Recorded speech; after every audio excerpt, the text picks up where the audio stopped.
व्यवस्था किया गया कि तक्षक आने ना पाए। एक पंडित जी हैं जिनका नाम है कश्यप महाराज। वो मंत्र के ज्ञाता है, मंत्र दृष्टा है। चलते हैं कि आज सांप काटेगा तो मैं बचाने के लिए चलूंगा, और जब चलते हैं तो रास्ते में तक्षक मिल जाता मनुष्य के रूप में। महाराज जी प्रणाम, कहाँ जा रहे हो? परीक्षित को बचाने जा रहा हूं, आज उन्हें सांप काटेगा। अरे महाराज तक्षक बड़ा जहरीला है। अरे मेरी दृष्टि जहां तक जाती है यहाँ पे पित्त का प्रभाव नहीं होता है।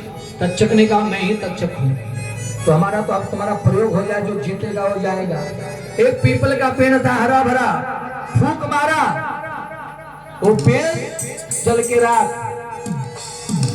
पंडित जी ने कहा मेरी कमाल देखा, आंख बंद करके मन पढ़ के जो आंख खोला हरा भरा होगा पेड़। तक्षक ने कहा महाराज तुम जीत गए, मैं हार गया। लेकिन देखिए हम काल की आज्ञा से ही किसी को काटते हैं।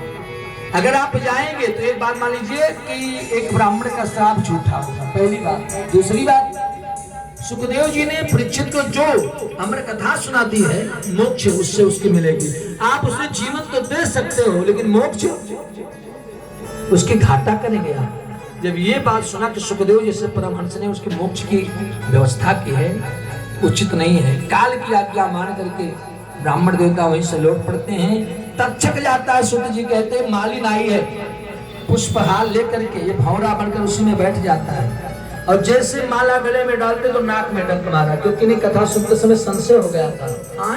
ऐसे सिकोड़ लिए थे तो उतना जगह खाली था, डंक मारा, इनका शरीर भस्म हुआ।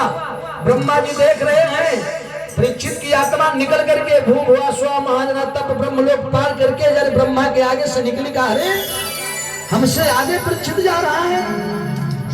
आकाशवाणी हुआ कि भागो।